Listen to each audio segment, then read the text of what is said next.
key thing is we're bringing you all together in a very wide-ranging partnership, really bringing different expertise, different backgrounds, different sectors together to consider how we develop an integrated approach. We're also going to clarify the Ideas, People, Places application process and requirements. We're going to discuss these two key themes that I think it's really important that we bring out and get into our application. And also, part of today is trying to engage you in support of the application. The overall aim of IPP is to embed the arts in a genuine and meaningful way. In doing so, exploring new ways to collaborate and test new ideas. And I think the big one here is about forming partnerships and inspiring communities. I like the word to reimagine the environment in a creative and empowered way. So that's what we're here to do, is reimagine it.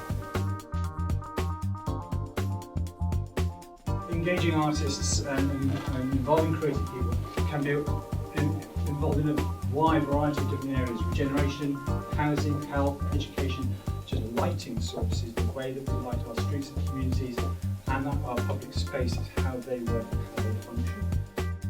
Whatever sector you come from, whatever expertise you have, is to put any preconceptions to one side and actually think, how creative can we be in terms of whether it's the development process, the planning process, the design process, the building process, whatever it may be, we're trying to find those links where appropriate and where there can be real value between a wide range of sectors.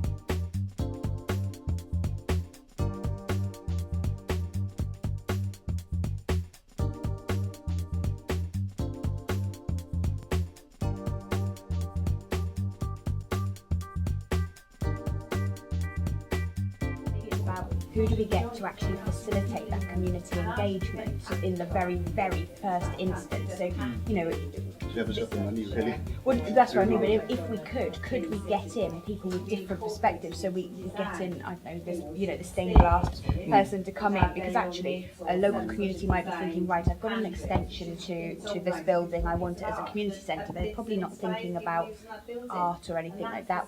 Whenever you see the press about a post office shut and they say it's the soul and centre of a village, I get it, so I'm not dismissing that, but that shouldn't be the soul. The post office shouldn't be the soul and centre of a village.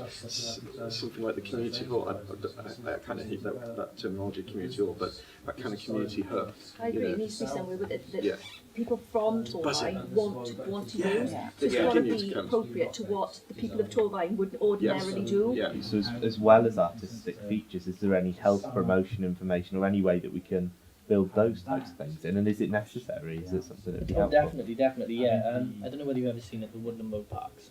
As you're walking down the trail, they had a brief sort of fitness stations at different aspects, and it's quite a good concept of perhaps involving an activity station further on. That can be something as simple as like a little bar for the kids to go and have a go at doing a pull-up or something. Yeah. And it only needs to be perhaps 4 or 5 in a circular trail, but just something to get them thinking about being more active when they're walking. Where that quarter of the cultural bit could impact onto the local residents, onto the shoppers going up by next B&Q and that sort of thing, with outdoor circus performances and that sort of thing. If the square's big enough, or there's other areas near the shops, but how do we get to that?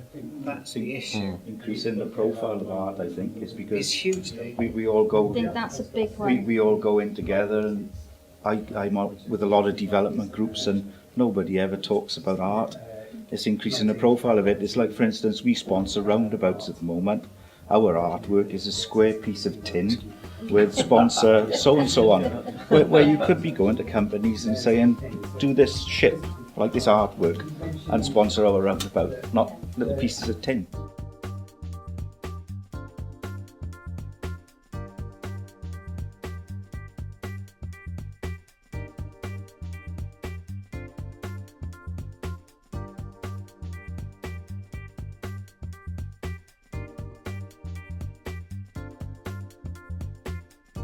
So when we're talking about the community, it's a very, very broad word, isn't it? Yeah, it's it's the huge. public who may or may not have an interest in attending arts activities or going to arts venues.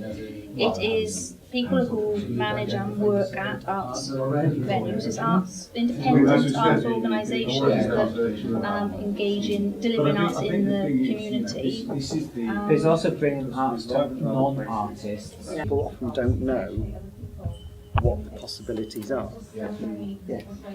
Now, I don't know what the possibilities are, but it's being able to explore those in a free enough stage, quickly enough, so that that can be kind of carried through. A lot of these community routes that could link through the new housing developments could have a themed art, shows artefacts or built into the design. And it is so important to build the connectivity between the new development and the old, to respect the historic aspects, and where it's all a bit bland, to create something new.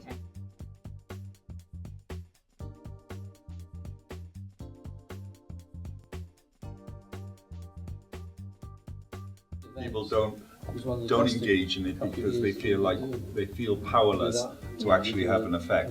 So build confidence with the community, using all the other consultation processes that you've got that go on right now.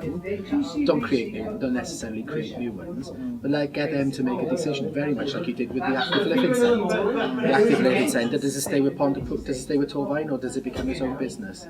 And get the confidence up, so that people feel informed to be able to make the decision, because that's why a lot of people aren't involved. They're ill-informed. I think, if there are paid opportunities for people, I think that would be good. I just wonder if there's models that we can go to, because what we're talking about are cooperative potentially. We're talking about independent artists and businesses coming in. We're talking about it basically becoming an income generator, a tourist destination.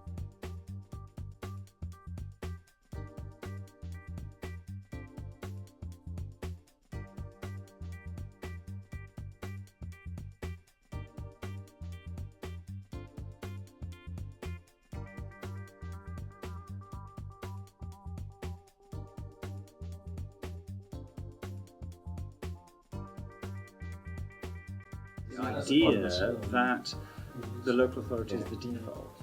We're building this centre, who's going to run it? The local authority is going to run it. Actually, we're going to need to look at a new model, because they're not. Because of our budget constraints, this is going to go down 10% or 15%, 30% year on year. But if these are the options that we could set up: a trust, a private company, whatever you want to call it. And these are the things that could happen. Listing opportunities like you've talked about, the night out stuff, because if they aren't that well taken up, then there's an income stream in, there's potential. Making jewellery and things, and they would like an opportunity, I'm sure, to sell and have the public coming in. Because how would that affect the sort of the market in places like that? Or would it be different products to what would go in the market? Though would well, if you wanted just different, long term, it would be personal. It's handmade. I mean, there's nothing to stop some of the market stalls being part of this broader Pontypool arts community. And that's something I'm sure that the market managers are keen to encourage. A lot of these community routes that could link through the new housing developments could have a themed art, shows artifacts or just built into the design. And it is so important to build the connectivity between the new development and the old, to respect the historic aspects, and where it's all a bit bland, to create something new.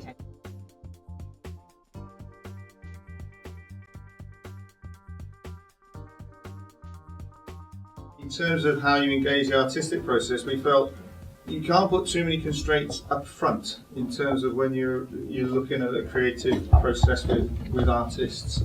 What we need is possibly a baseline, but it is listed that there are certain things you need to consider, but not to come with any kind of preconceived ideas. There needed to be a mechanism so the heritage could be reflected in the design process, And that wasn't about an industrial heritage, it was actually going way back. So the whole sort of essence in terms of the backdrop to Cymraeg was incorporated. We started talking about the infrastructure projects and the building type projects and what types of space people and artists would be using there.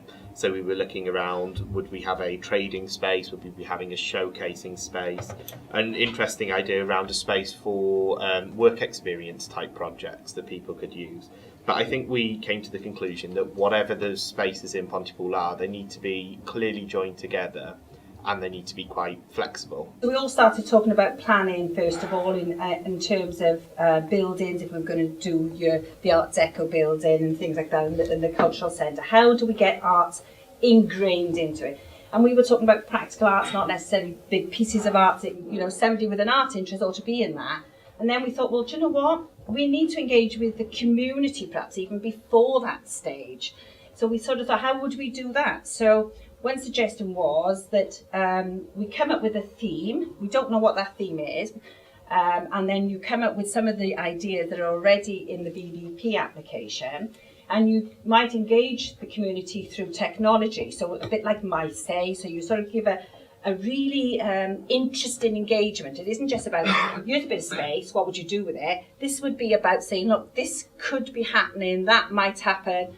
What would you do if you wanted to, in terms of bringing art into that? The key thing, which I think linked into the process you were describing, Catherine, which you touched on as well, Dave, the added bit I would say to this process about making sure that art is engaged very, very early on, was we started from the principle of what is the story?